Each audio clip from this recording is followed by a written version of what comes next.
ফয়সাল মাহমুদ, সকাল থেকে তো একটি বৈরী আবহাওয়া দেখা যাচ্ছে এবং আমাদের কাছে যেটা খবর এসেছে লঞ্চ চলাচল সাময়িকভাবে বন্ধ রাখা হয়েছে। তো যাত্রীদের চাপ এখন আসলে কেমন, ভাড়া নিয়ে তাদের কোনো অভিযোগ রয়েছে কিনা, তারা কি বলছেন, যেহেতু আজকেই ঘরে ফেরার শেষ দিন?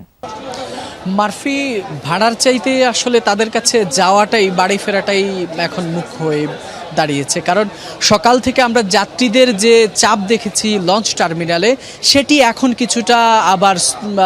কিছুটা কমে গেছে। কারণ মাঝপথে বাগড়া দিয়েছে বৃষ্টি, সেই সাথে নৌ কর্তৃপক্ষের বিআইডব্লিউটি এর পক্ষ থেকে কিন্তু নৌ চলাচল ইতিমধ্যে সাময়িক স্থগিত করা হয়েছে।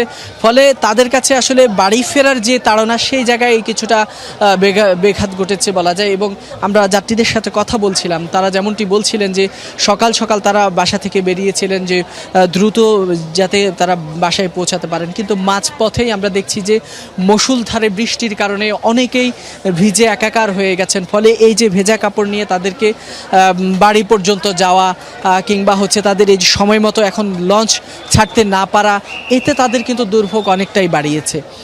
এবং তার পাশাপাশি বিএডব্লিউটি এর কর্তৃপক্ষ যে মুষলধারে বৃষ্টি সহ এই যে আবহাওয়াজনিত কারণে তাদের মাত্র কিছুক্ষণ আগেই নৌ চলাচলের উপরে সাময়িক স্থগিতাদেশ দিয়েছে। অর্থাৎ পরবর্তী নির্দেশ না দেওয়া পর্যন্ত কিন্তু এই সদরঘাট থেকে দক্ষিণাঞ্চলমুখী কোনো লঞ্চই ছেড়ে যাবে না।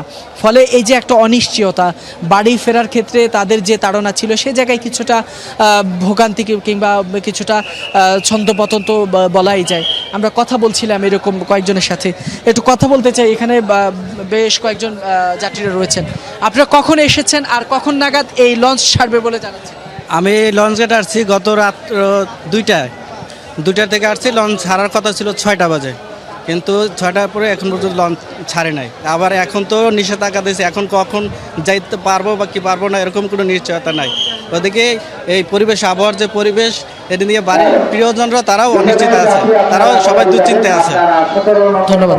মাফি, যেমনটি শুনছেন তাদের মধ্যেও এক ধরনের শঙ্কা কাজ করছে, কখন নাগাদ তারা বাড়িতে পৌঁছাতে পারবেন, কখন নাগাদ পরিবারের কাছে যেতে পারবেন এবং আদৌ ইচ্ছা তারা সুন্দরভাবে পরিবারের সাথে মিলে করতে পারবেন কিনা, সেই বিষয়টি নিয়ে তাদের মধ্যে কিন্তু ব্যাপক শঙ্কা রয়েছে। এর পাশাপাশি যদি বলি, সকাল থেকেই আমরা দেখেছিলাম যে নির্ধারিত সময়ের মধ্যে লঞ্চগুলো ছেড়ে যাচ্ছিল ভোলা, হাতিয়া সহ দক্ষিণাঞ্চলের উপকূলীয় বিভিন্ন এলাকার উদ্দেশ্যে। তবে সে জায়গায় কিছুটা ছন্দপতন্ত বলা যায় এই সাময়িক স্থগিতাদেশ।